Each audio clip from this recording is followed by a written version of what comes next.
Okay, all right, okay, Ferret fans, we're here today in Hove, and behind me you can see what's ostensibly a temporary shelter for the homeless. Now, there's a group of volunteers over there who put this up. We've had tables and chairs out there to show how it can be done if you put your minds to it. So I'm with Andrew, who's a pastor of which church are you a pastor of? Pastor of MCC Brighton. And where's that? We meet at the Brighton Centre, but you also do an open-air service for the homeless at the Old Steen every Wednesday afternoon. Every Wednesday, what's that, ecumenical service? Well, we just play some really lively Christian worship music. We dance, we sing, we eat biscuits, drink coffee, and just have a bloody good time. So what you do, ostensibly, is one day a week you go out into the community for the homeless and you give them a party. Yeah, pretty much, yeah. And come Christmas Eve, we're having a huge one at the Clock Tower. At the Clock Tower, is it? Anyone invited? Oh, yeah, absolutely, anyone, yeah. Well, we're open to everybody, yeah. So what's the idea behind all this? I mean, is it, obviously this is just a symbol of what can be done. Have you any plans to extend it further out? Yes, well, what we're looking at is a huge gazebo that will take 40 beds.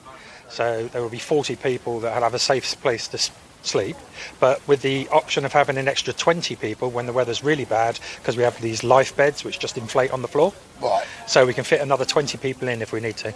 And that includes sort of food, maybe? Yeah, there's going to be an evening meal. We've got a homeless band that wants to come and play for entertainment, so we can have social time, and we can actually build almost community around it, because so many of these guys are isolated, they are almost invisible to people. So are the council helping to fund this in any way?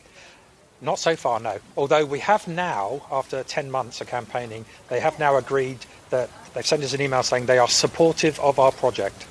So they're at least no longer trying to sort of block us.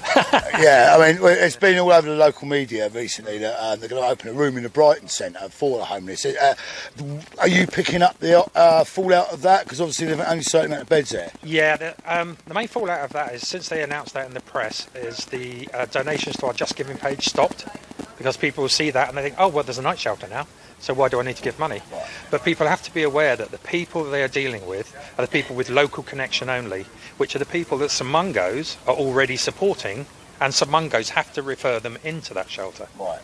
And it's only going to run December to February at the moment, and it's only 30 people. Whereas we want to run a shelter that is open access. There is no local connection needed. Anyone that comes will get a safe place to sleep. So, I mean, from what I hear what I understand of the thing down at the Brighton Centre, it's local people only, and all people with local connections. It's a bit discriminatory against people. There's 140 odd rough sleepers on the streets of Brighton. They're taking 30. That's less than 20%. Yeah. Yes. Well, the number's way more than 140, really, because that all depends on how they counted.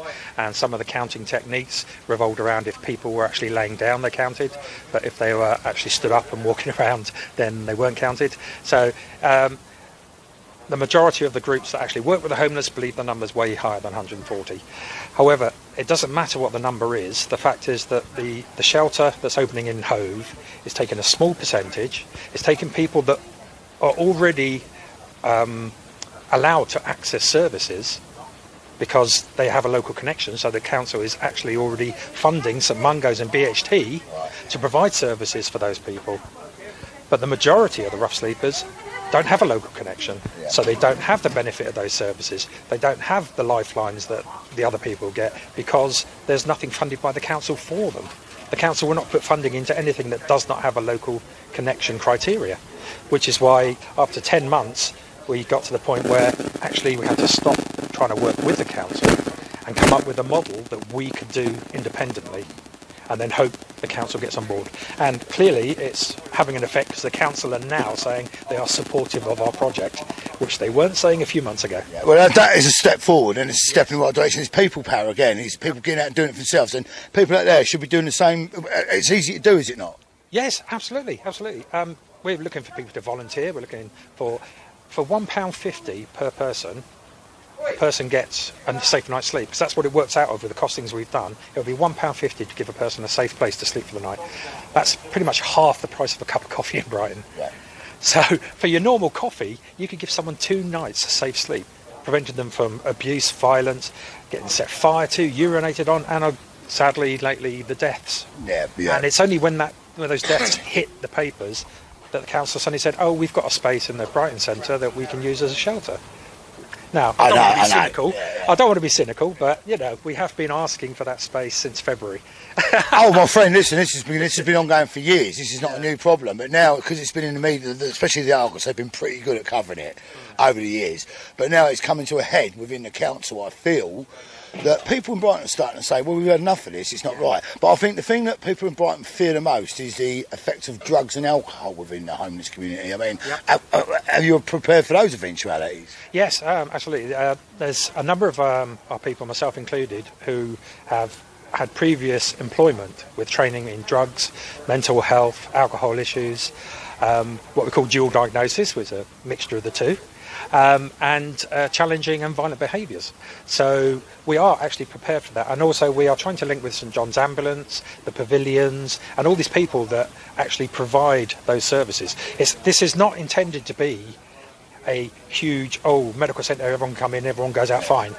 This is literally going to be an emergency shelter where people can get a safe night's sleep, and if they are ready to deal with their issues, we can pass them on to people. We can give them that access.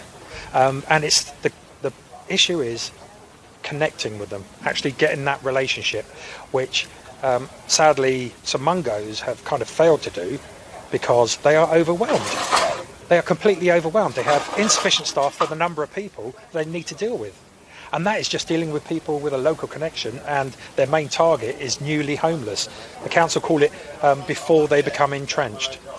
Now, when you hit the street, it's as individual as we are. You know, you could become entrenched in like 3-4 days. You know, it's easy to do. Yeah, absolutely. Yeah. It's easy to find yourself there. I keep telling people this, but people out in the country watching this, what have you got a message for them? How should they go about setting up this? Should they get a Facebook page up and running, or social media obviously being a good place to start? I mean, how did you people come about this idea? Well, actually, I floated this idea at a meeting back in February when they were looking at using a building over in Hollingbury that a developer said they could use as a shelter. Was that the ex-police station? Yeah, it's the big building by the police station, yeah. But the council who were involved in that then gave the running or organisation of it over to St Mungo's and BHT. After several months, we still didn't have any costings or anything. The developer quite rightly said, well, you know, you've had a couple of months, you're not using it, so, you know, forget it, which is fair enough from his point of view. And I said at that point that what we needed was a shelter that could move from building to building as buildings became available. That was the original idea. Now, when they had this thing in Hollingbury, St Mungo's and BHT alienated a huge number of the grassroots groups that are working with the homeless on a daily basis. So I just started talking to people and said, why don't we get together and see if we can come up with a model. And that's how it started. And then since then, myself and Nikki Brennan and a few others got together, decided to make it a registered charity, to make it an official organisation, and it snowballed from there. Oh, so it's an official charity? You are a registered charity? Proper registered charity. And how can people find that if they want to donate money? If they go on to Just Giving.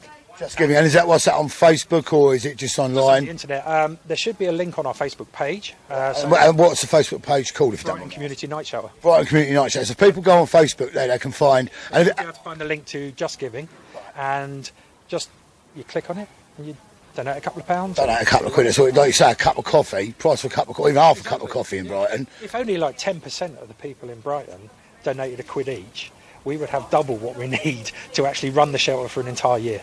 So have you? Because we've got a multi-faith society, a very secular society in Brighton. We've got a massive Jewish population, Hindus, Muslims. We've got the full Monty here. Have any of those partaken in this? Is there a cross-faith participation in this? No, not really. No. Although I'm a pastor and I came up with the idea for using the marquee and costed it all out and everything, this is not a religious organisation. This is not a religious action. This is an action of local community groups who have frankly had enough of people dying on the streets when there is no need. For £20,000, which in today's market of funding is peanuts, we could save 40 people from having to sleep on the streets every night. And of course now winter's coming, and we know from last winter that it was did it get double figures deaths? It certainly got up towards double figures. Yeah, They have agreed this year to reduce the number of days that it has to be below zero to open sweat from 3 to 2. What's a sweat? Sweat is a severe weather emergency protocol shelter where first base allow, in theory, it's open access and anyone can go in, but only if it's forecast to be below zero for at least 2 days. So it's like the cold weather payments from the social, So, but I mean, as we know, you don't have to get anywhere near zero to get hypothermia. All it takes is rain and nowhere to dry your clothes for a couple of days, and you're ill and you're more susceptible to all manner of diseases. Of course, cold and wet is the worst. Absolutely, yeah. And the thing we've been trying to open the eyes of the council and the general population is that it's not just a winter thing. More people are injured on the streets in the summer. Oh, really? In the winter, because in the summer, Brighton gets flooded with tourists, there's stag parties, stag do's, and the majority of the attacks that are happening on the homeless people are from drunks. You know, people go by and they think it's okay to throw a can at them, they think it's okay to urinate on them, so kick them. You know, some of the guys I've been working with have just been laid in their sleeping bag, curled up sleeping, and 3 or 4 people have come along and just stamped on the sleeping bag. Really? I mean, we hear these horror stories, but you actually witnessed this? Yeah, the guy that came up and talked to me had all the side of his face was bruised up and everything, and we were told by the charity link worker, oh well, you should do a third-party report to the police. Brilliant. But you report it to the police, what they're going to do, they come along to talk to the homeless person. I don't know who it was, I was in my sleeping bag, a group of people stamped on me. Nothing will happen. Yeah. CCT never picks it up, either, does it? No, because most of the guys are finding places where they feel safer because they're out of sight to sleep. But sadly, all it takes is someone who needs a leak to walk up an alleyway, they see someone in a sleeping bag, pee on them. I'm better than you, mate, Yeah, sometimes, you know, it kind of makes you despair of humanity. Listen, brother, I totally agree with you. I've lived in Brighton all my life, and I've seen this exacerbated over the years. And I feel this is tied in with gentrification. There's no two ways about it. As more and more towns and cities become gentrified, we're seeing homelessness growing, not just in Brighton, but all over the country. And universal credit is certainly not going to help. Oh, yeah, but that's a whole different ballgame, isn't it? It's already been proved that when universal credit come in, homelessness actually increases in the areas it's rolled out in, because the changeover takes a while, people can't pay their rent, and certain landlords are more than happy to push them out. And there's a landlord in Lincolnshire actually last week that stated that they've given preemptive eviction notices to people who are going on to universal credit. They're evicting them all before they've even on it. I mean, that's immoral. What's wrong with that? I know, it's absolutely disgusting. I mean, decent human beings wouldn't behave like that. But one thing that really gives me hope is that here in Brighton and Hove, we have all these people that give their time for no money whatsoever. It's all voluntary. They all go out, they set up street kitchens, they go out and give out woolens, they just walk around and talk to homeless people, and there's a huge number of people doing this work. And all we're trying to do is get these groups together to kind of motivate the community to do something which is tangible, that will have a huge impact. I mean, 40 people a night sleeping safe. I mean, that is massive. And all for a couple of quid a person. No, it's absolutely huge. And as far as I'm aware, this is the first time a project like this has been tried. And if we get it running, it will be the first time it's ever succeeded, certainly. Well, listen, my friend. We're on board with this, totally, Ross and I. In fact, we were watching a programme last night on television about homelessness and mental health problems. I mean, Are you seeing that's a big rise in the street? Definitely. The two issues on the street are the mental health issues and obviously substance use. Spice in Brighton and Hove is one of the biggest problems, and when people say, oh well, you know it's spice, it's like cannabis. No, it's not, because every batch that comes in is different, and so you cannot tell how it's going to react with someone until they actually smoke it. So one guy was all right on spice for months, just having a puff now and again, which a lot of them do, and I don't take issue with that. You know, they do what they do to deal with the situation, and then a week later a new batch of spice comes in, he has a puff, goes psychotic. There was a recent batch which actually made people violent. Yeah, and it was absolutely crazy. You saw it everywhere. There was some upswing in violence. And I was speaking to one of the guys who regularly smokes spice, and he said, yeah, there was a brief period when no spice came in, and then there was a batch that came in that people started smoking, and they just got really, really violent. You know, became very volatile. Where's this spice coming from? Does anyone know? Oh, I have no idea if anyone knows. This is what the police have a task force apparently. They got a task force, have they? Yeah. Just looking into it.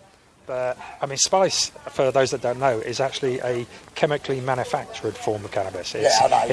But you're right. But the batch, every single batch is different because the people that make it just throw in the chemicals and chuck stuff in to pad it out or whatever. So there is no single chemical signature in each batch. So the effects it has on someone's mental health or their state of mind differs from every single batch. Well, it's the same as heroin or cocaine or anything like that. It gets cut, it gets messed about with. What it's cut with depends on the issues. But I would defy anyone to be on the street for more than a month or so and not have some form of mental health issue or have started drinking. At least, or drugs, Yeah, because of the course, it numbs the pain of being and not being seen. I mean, you see people walk past homeless people and think, "I'll stop and have a chat with them." I mean, do you think people should do things like that a bit more? Absolutely. You know, I mean, they see people sit there and think, "Oh, they're beggars," you know, they just want money to go off and get drugs and everything. Certainly, there is a portion of homeless people that do that will beg to feed their habit, but it doesn't mean you shouldn't give them money, because what they're going to do if they can't get any money? Yeah, it's going to escalate. But one of the things is that they're not only just invisible; they are completely isolated. They have no real social structure because they have to constantly move. They're constantly getting moved on. They get used to being in an area and people talking to them, then they get moved on. And they're in another area where they sit and they try and get money for food, accommodation. Some of them, to be fair, are in hostels and they're begging for money to pay for the hostel because their housing benefit or whatever isn't paying it. It's been stopped for some reason. Universal credit's kicked in. Universal credit coming in, yeah. So I mean, the way I look at it, it's quite simple. I believe if you give a homeless person £1, they go buy a can of beer, 87 pence that's gone in tax. They pay massive amounts of tax per income, and yet they're getting nothing back for it. I mean, do you think the government should address that situation a little bit more? Possibly. I don't get too involved in that sort of thing because the thing is, we've got such a huge crisis here in Brighton Hove at the moment that every ounce of strength that we all have is going into dealing with, if you like, our own backyard. Now, if this works and it's a success and it has an impact, then we're hoping that other places will take it up. I mean, there's a guy in London who helps shelters, support shelters, does information for them and everything, and he's really interested in what we're doing and seeing what's going to happen and how the council are going to address it, because originally we decided we were going to throw up a marquee in a park and stay there for the 3 weeks or whatever you get before you get moved on, and then break it down, go to another park, throw out the marquee. Well, of course, PSPO must come into this as well. Yeah, I was kind of hoping that we would do this and they would issue us with a PSPO, because you can imagine the impact that would have on the news cycle. You know, emergency shelter, saving lives, gets a PSPO. Right, my friend, in finishing, one message you can give to the good people out there. We've been as Christmas is coming up and you're a pastor. Well, you know, Christmas is a time of giving. So this year, why not just give a couple of quid to save the lives of the most vulnerable people in our society? Andrew, thank you, my friend. Thank you very much. Thank you. Well, there you go, people. This is Andrew, the pastor at Man of the Church, doing what he's supposed to do. So when you lot criticise the church out there, think about people like this and just think it really is that simple. Get yourselves a tent, get yourselves a marquee, get some cooking equipment, they've got it all there, and give these people some hope at least. I mean, surely, as human beings, we owe each other that minimum, do we not? Over to you, people. Yeah.